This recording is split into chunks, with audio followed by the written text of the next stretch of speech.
Welcome back to the channel and welcome back to the last build that is a kind of Diamond City inspired, at least for now. And we're going to do two little very quick and simple builds today.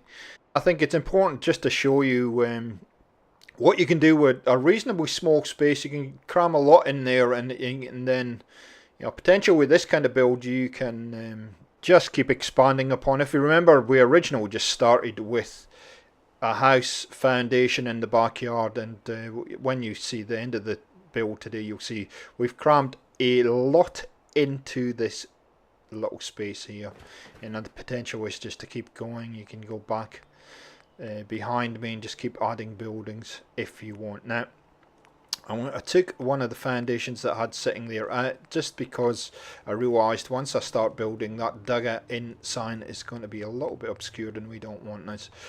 Two very easy builds today, very simple builds. I'm using mostly USO and workshop rearranged. We start with the very simple metal wall there, and we'll go to workshop rearranged, and he has got these what he calls now gap fillers, but they're like wall boards. That's how I call them, and they become this wall here. So we got about 5 choices of these. We've got the long ones, and then we have the short ones. And what I tend to do with the wall here is just mix them up as we go up. So we mix up the 3 different ones, and and cycle them through, so that it doesn't look uniform, that it looks all a bit mixed up. And then what I'll do is this: I'll add some of those little boards just to break it up just a little bit further, so it looks as though it's just been thrown together.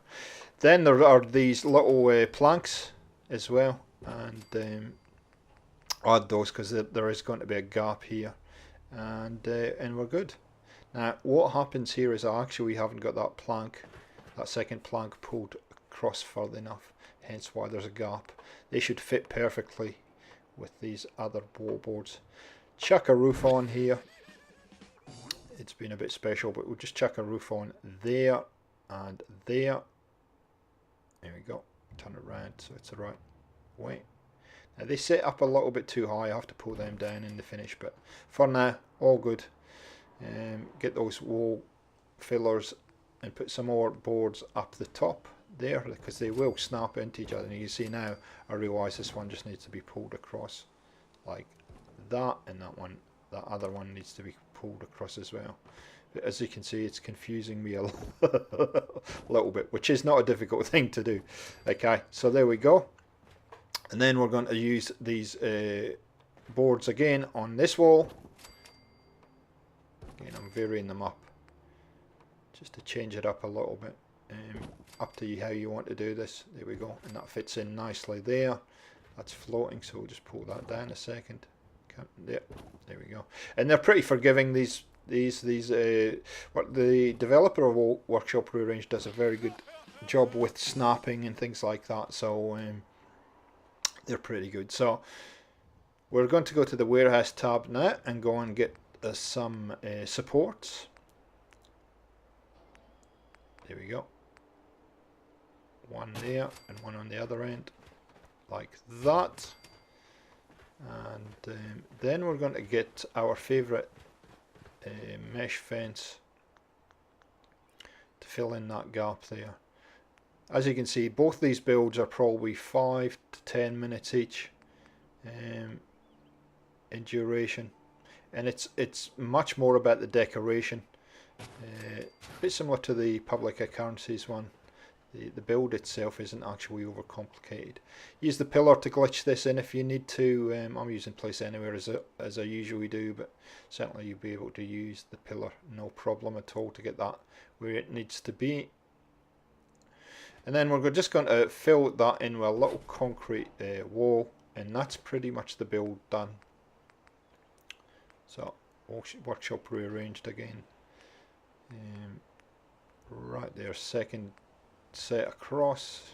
Just grab this one of those half walls, one of those, and we're going to just sink it in there like that. So it takes a while for me to get this in, but it's more about just getting it straight and getting it in the right position. And You know, my OCD kicks in a little bit here. So right there for like that, and we're good. So there we go. I'll just show you what it looks like. That roof was sitting a bit too high, so we'll just pull that down a fraction. Just a minor adjustment. There we go. That's much better. All looks good. So we have this little corner over behind us when we stop admiring the shop here. So in this little space here, we're going to make the Commonwealth Weaponry Store. Artaro, who's in Diamond City Markets, and it's a pretty simple little building to do. Effectively, I'm going to use these walls here, but you can use anything you like, and I think in the end, the final build, I actually switched these up a little bit and changed them around just to vary the look. Otherwise it all starts to look same.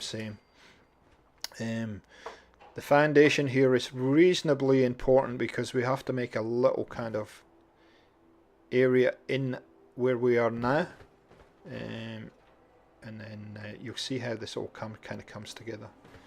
So we're going to make like a little void in here. Just find the edge of the concrete here,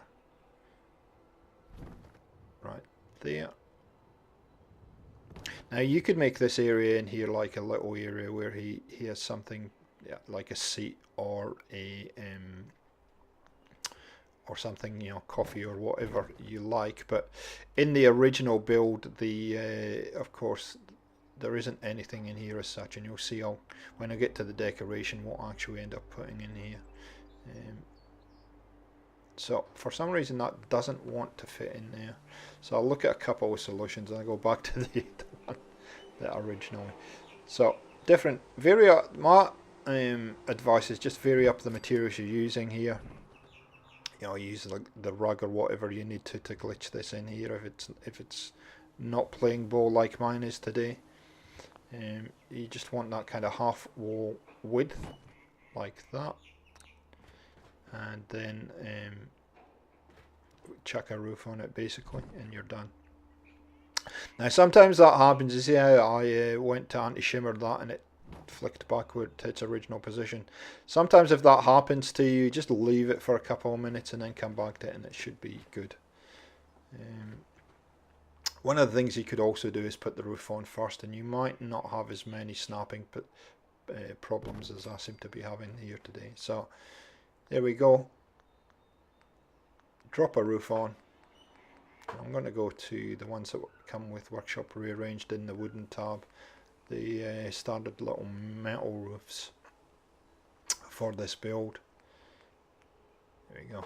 Just chuck that on there. And luckily I like the fact that it overhangs, because that's it all kind of sells this overall look. Do that one. Couple of metal supports and we're good. So now I can anti-shimmer it because the walls have nowhere to go basically. And you can see I'm always kind of fine adjusting, making sure that it's absolutely spot on. There we go. And a couple of support beams and we're pretty much done.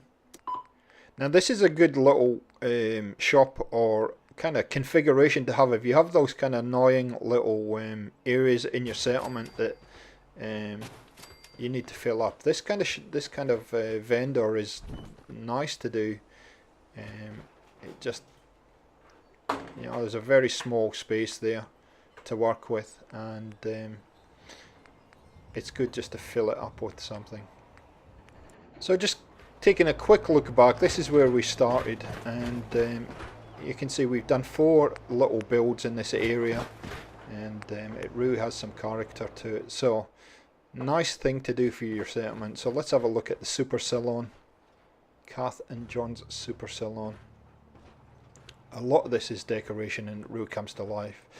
And Preston Garvey is waiting for a haircut, as is Dogmeat. They're really excited that there is a hairdressers or barbers in town, and you can see the decoration really does make a huge difference to the overall look. I can't actually get in there because Dogmeat is guarding it with some fervour. I've added a few more things to the bottom of the dugout in here, and here we go. Here's the Commonwealth weaponry stall. Added a weapons bench and all kinds of stuff in there. It's not overly decorated though, as you can see, and I've junked it up just a fraction. Okay guys, I hope you have really enjoyed this series of builds that were Diamond City inspired. I hope it's given you some ideas for your own settlements. It's good to put in a number of different vendors. You can have, you know, we have a printing area, we have a bar, a barber and a weapons vendor, and it's something that you might want to consider. Okay guys, thanks for supporting the channel, and we will catch you next time on Gaming for XP.